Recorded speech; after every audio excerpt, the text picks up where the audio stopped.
नमस्कार दोस्तों, स्वागत है आप सभी का ऑनलाइन स्टडी यूके में। ऑनलाइन स्टडी यूके में आज हम उत्तराखंड के कुली बेगार प्रथा के बारे में बात करेंगे। कुली बेगार प्रथा के बारे में सभी चीज़ें कवर करेंगे जो एग्ज़ाम में पूछे जाते हैं, और कब, किसने और कहाँ किया गया, ये सारी चीज़ें इस टॉपिक में कवर होंगी। ठीक है, बने रहिए लास्ट तक। और अगर हमारे चैनल में नए हैं तो आप सब्सक्राइब ज़रूर कर दें चैनल को, और नोटिफिकेशन के लिए बेल आइकन ज़रूर बजाएं। ठीक है, तो आइए बात करते हैं कुली बेगार प्रथा के लिए। ठीक है, उत्तराखंड में बेगार प्रथा ब्रिटिश शासन से पहले चलती आ रही थी। ठीक है, लेकिन ब्रिटिशों ने जो बेगार प्रथा के माध्यम से यहाँ पर जो अनेकों लोगों का शोषण किया, ठीक है, उन्होंने यहाँ के लोगों का शोषण किया और उसके बेगार प्रथा के माध्यम से। और बेगार प्रथा के अंतर्गत यहाँ के लोग ब्रिटिश अधिकारियों का सामान ढोते थे और अधिकारियों के लिए, ठीक है, अधिकारियों के लिए भोजन सामग्री मुहैया कराते थे, जबकि ब्रिटिश इसके बदले जनता को कुछ भी नहीं देते थे। उनका भोजन का पैसा भी नहीं देते थे और कुछ नहीं देते थे। ठीक है, फ्री में खा जाते थे, फ्री में सामान ढुलवाते थे, ऐसा करते थे। ठीक है, हर गांव में। तो यहाँ के जनता ने क्या करा, ठीक है, ब्रिटिश अधिकारियों के खिलाफ यहाँ के जनता ने कुली बेगार आंदोलन चलाया। ठीक है, तो इसके बारे में हम बात करेंगे आज। तो बेगार प्रथा 3 प्रकार की थी। ठीक है, बेगार प्रथा कितने प्रकार की थी? 3 प्रकार की थी। ठीक है, बेगार प्रथा 3 प्रकार की थी। सबसे पहले आती है कुली बेगार। ठीक है, सबसे पहले कुली बेगार आती है। कुली बेगार में क्या आता है? कुली बेगार में जब कोई ब्रिटिश क्या करता था, ब्रिटिश अधिकारी एक गांव से दूसरे गांव में भ्रमण पर आता था, तो वहाँ के लोगों के बिना बेगार दिए, यानी कि बिना पैसा दिए या मेहनताना दिए, सामान एक गांव से दूसरे गांव पहुंचाना होता था। ठीक है, वो एक रजिस्टर में दर्ज था कि आज अमकना घर का जाएगा और ये पहुंचाएगा सामान। ठीक है, इसके बाद नेक्स्ट जो है कुली उतार प्रथा। ठीक है, कुली उतार प्रथा में क्या था? जब गांव के लोग सड़कों पर उतरकर कुली का काम करते थे, ठीक है, कुली का काम करते तो इसे कुली उतार प्रथा कहा गया है। ठीक है, इसके बाद तीसरी जो प्रथा थी कुली बर्दायस। ठीक है, कुली बर्दायस प्रथा थी। जिस गांव में ब्रिटिश अधिकारी रात को भी विश्राम करते थे, तो उस गांव में क्या होता था, उस गांव में होता था लोग ब्रिटिश अधिकारी के लिए खाद्य सामग्री की व्यवस्था करनी होती थी एक परिवार को। ठीक है, उस अधिकारी, अंग्रेज अधिकारी के लिए। तो इसके बाद चला, ये 3 हैं, कुली बेगार, कुली उतार और कुली बर्दायस। ठीक है, ये तो प्रथाएं थी। तो इसके बारे में अब कुली बेगार आंदोलन। कुली बेगार आंदोलन कैसे चला? 1822 ईस्वी में कुमाऊं के तत्कालीन जो कमिश्नर थे, ठीक है, ट्रेल, 1822 में कुमाऊं के तत्कालीन कमिश्नर ट्रेल ने खच्चर सेना की स्थापना की। एग्जाम में पूछा जाता है कि खच्चर सेना की स्थापना किस कमिश्नर के द्वारा की गई या कब की गई? तो 1822 में कुमाऊं के तत्कालीन जो कमिश्नर थे ट्रेल, उन्होंने खच्चर सेना की स्थापना की, जिसे सामान ढुलाई के लिए खच्चरों से की जाती थी सामान ढुलाई। ठीक है, आदमी नहीं करते थे। तो उसके बाद 1895 में क्या होता था? 1895 में अल्मोड़ा अखबार द्वारा एक कथन प्रकाशित किया गया कि आज हमारे शरीर के प्रत्येक अंग पर कर लग गया है। ठीक है, यह अल्मोड़ा अखबार में 1895 में लिखा गया था कि आज एक लेख प्रकाशित हुआ था, आज हमारे शरीर में प्रत्येक अंग पर कर लग गया है। और 1903 में लॉर्ड कर्जन ने कुमाऊं व गढ़वाल की यात्रा की। ठीक है, लॉर्ड कर्जन ने 1803 ईस्वी में कुमाऊं और गढ़वाल की यात्रा की। ठीक है, और गढ़वाल की यात्रा की तो वह गिवाण के गौरीदत्त बिष्ट एवं महंत नारायण दास ने उनसे मुलाकात की। ठीक है, उनसे किसने मुलाकात की? गिवाण के गौरीदत्त बिष्ट व जो महंत नारायण दास ने उनसे मुलाकात की। वो कुली बेगार और जंगलात कानून पर चर्चा की उनसे। किससे?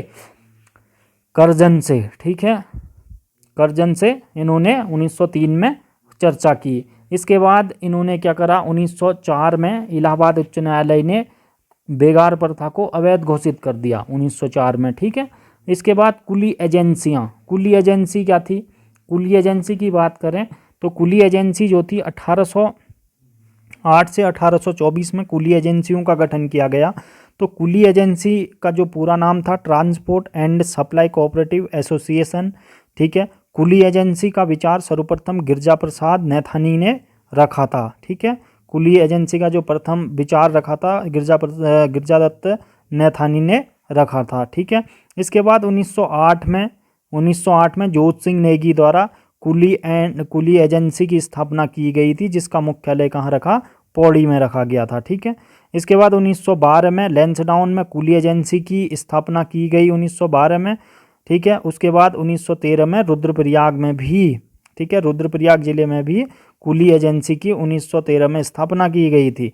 ठीक है, ये सन पूछ लिए जाते हैं एग्जामों में, काफ़ी महत्वपूर्ण है। ठीक है, इसके बाद 14 जुलाई 1913 को अल्मोड़ा अखबार के संपादक बद्रीदत्त पांडे ने कुली बेगार व जंगलात विरोध कानून के विरोध में एक लेख छापा था, जिसमें बताया गया था कि जंगलात कानून हमारी आर्थिक गतिविधियों पर असर करता है, लेकिन बेगार प्रथा हमें मानसिक रूप से पीड़ित करती है, क्योंकि उत्पीड़न करते थे और पैसा भी नहीं देते थे, मेहनताना नहीं देते थे, काम पूरा करवाते थे। तो ये जब बद्रीदत्त पांडे जी ने क्या लिखा, 14 जुलाई 1913 में अल्मोड़ा अखबार में एक लेख लिखा था कि ये हमारा तो मतलब जो जंगलात कानून है वो तो हमारा एक आर्थिक नुकसान करता है, आर्थिक गतिविधियों पर असर करता है, लेकिन जो बेकार प्रथा हमें मानसिक रूप से पीड़ित करती है, ठीक है, ये मानसिक रूप से पीड़ित करती है, ये ज़्यादा कष्टकारी है। ठीक है, इसके बाद 1920 ईस्वी में, ठीक है, 1920 में कुमाऊं परिषद के चौथे अधिवेशन में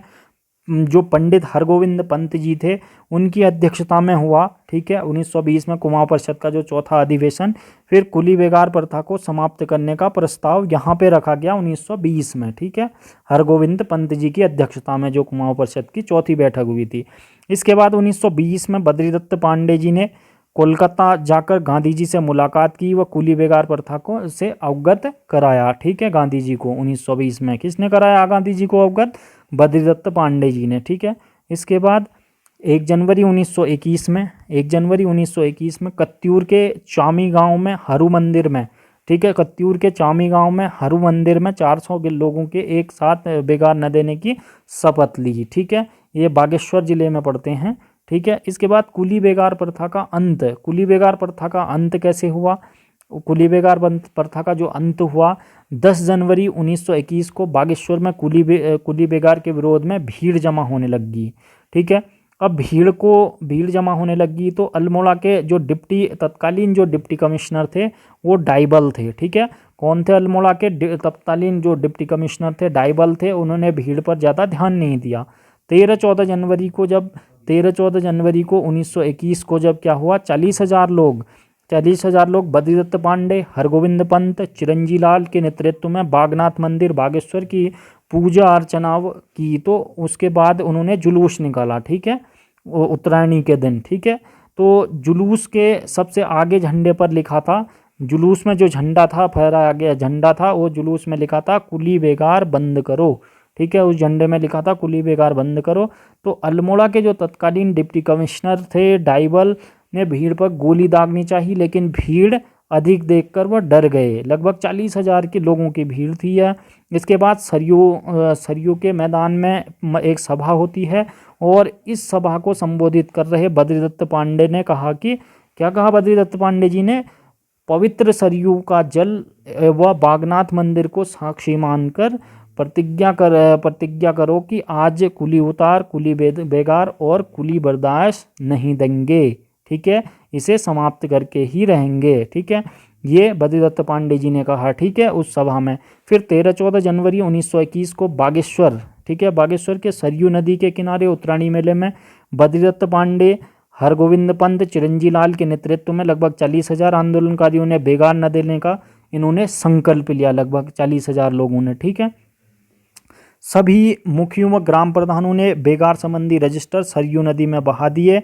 ठीक है, तो इस आंदोलन के पश्चात बद्रीदत्त पांडे जी, ठीक है, जिन्होंने मुख्य भूमिका निभाई इस आंदोलन में, तो इस आंदोलन में उनको बद्रीदत्त पांडे जी को कुमाऊं केसरी की उपाधि दी गई इस आंदोलन के पश्चात। ठीक है, तो गाइज वीडियो कैसी लगी ज़रूर बताएं कमेंट बॉक्स में, और फ्री में तैयारी के लिए उत्तराखंड की सब्सक्राइब करें हमारे चैनल ऑनलाइन स्टडी यूके को, और फिर PDF हमारी Telegram channel online study UK में जो डिस्क्रिप्शन बॉक्स में लिंक में दिया गया है, आप देख सकते हैं। और करंट अफेयर वगैरह के लिए ज्वाइन कर सकते हैं Facebook page online study UK का, वो भी डिस्क्रिप्शन बॉक्स में दे दिया गया है, ठीक है। और ज़्यादा से ज़्यादा शेयर करें और सपोर्ट करें हमें। धन्यवाद। जय हिंद, जय उत्तराखंड।